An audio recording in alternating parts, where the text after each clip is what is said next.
Hello everyone, it's DA here. Hope you guys are doing great. Hope you are doing amazing. Today I'm bringing you a recap of the latest Anthem developer stream. So they started everything off talking about the Elysian chest.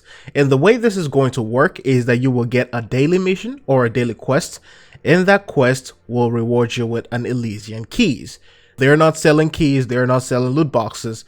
You just get a key from a particular daily mission, and then you take it to your stronghold, and then you use that key. The next thing they talk about is going to be getting thrown into a boss room. And that is one of the things that we encounter at the Heart of Rage. That is so infuriating. So they are fixing that so that you will no longer be getting dropped into that final boss room.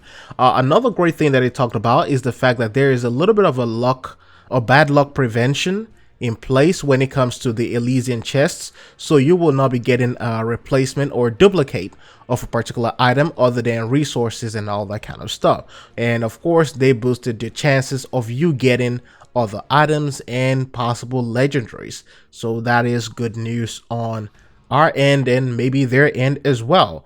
Another good change that they talked about in terms of the forge, because I know people always make that joke a lot.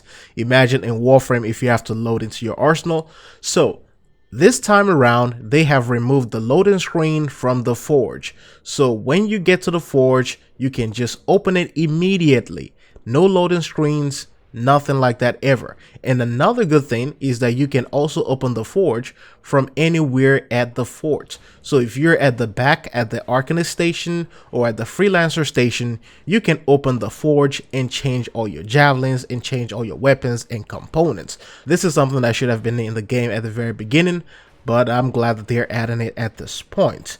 Now, another thing they talked about is going to be legendary missions, and this is one of those pinnacle things that they've been talking about in terms of the March updates. So legendary missions are basically your critical path missions, but this time you will have the ability to replay them again. You don't have to go and talk to somebody at the fort about it. You just pick it up and you go and do it, and you can do it as many times as you want, and those ones will also drop some chests at the very end of it. So this is one of those things that you can also keep on farming if you don't want to do strongholds, if you don't want to do free play or quick play.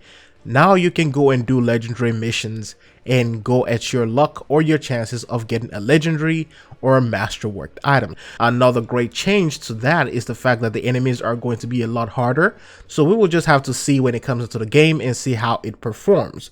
The next thing they're talking about is going to be, a lot of fixes, DLSS support, which is going to be here in that next week update. There's going to be field of view sliders.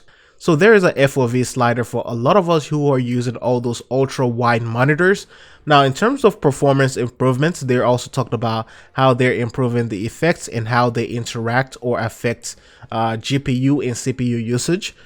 They also talked about salvaging, and salvaging will be a lot faster when you're trying to just scrap a lot of items. So instead of just holding down, you can just click and it will just scrap them immediately. New enemies and new bosses will be added on in the future, but they're not able to talk about it right now because obviously they're not trying to spoil anything. But yes, we can expect new enemies and things around that line. In terms of the size of the patch note though, they say the patch note is going to be about 13 pages worth of information. That is a lot, so I cannot wait to see what is all loaded in there. Now, a lot of us had issues with the fog wall. I hate it. A lot of times it happens at the Temple of Scars, at least most of the time. It often happens at the Temple of Scars. So what they have done is that they are removing fog walls from almost every single encounter in the game. So yes, I guess that is another good news. Something that should have been done at the very beginning, but I'm glad that they're doing it anyways. They're fixing more things that could be causing crashes for a lot of people. So I don't know how that is going to affect people, considering the type of hardware that every gamer uses varies. So hopefully that is going to result in improvement for every single person. Waypoints are going to be added sometime in the future.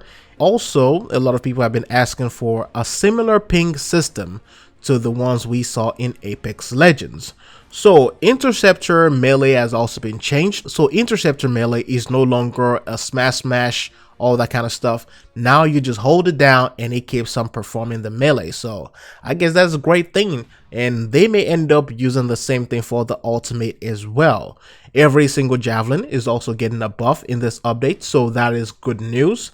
They also have more universal mods and components coming to the game. Buffs are going to be there for masterwork and legendary items. So a lot of inscriptions will also change. So instead of inscriptions that require you to kill enemies to be activated, some of these are just going to require you to hit enemies for a particular set of time. So that is good thing, because a lot of people may not be able to kill certain enemies and those inscriptions basically go to waste. Health and armor bugs will be fixed, at least based on what they have said.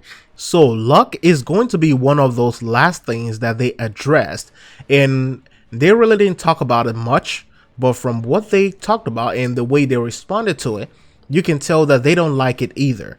Their feelings are the same as ours, and one day I hope that they'll remove the luck stats from the game all in general, because luck stats are really what is causing a lot of this loot chaos most of the times.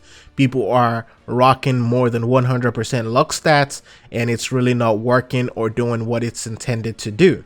So hopefully one day in the future they remove all the luck stats and maybe they just keep the harvest bonuses. That is the only thing really worth keeping. But anyways, thanks for watching. Hope you find this informative. As always, it's DS signing out. I'll see you in the next one.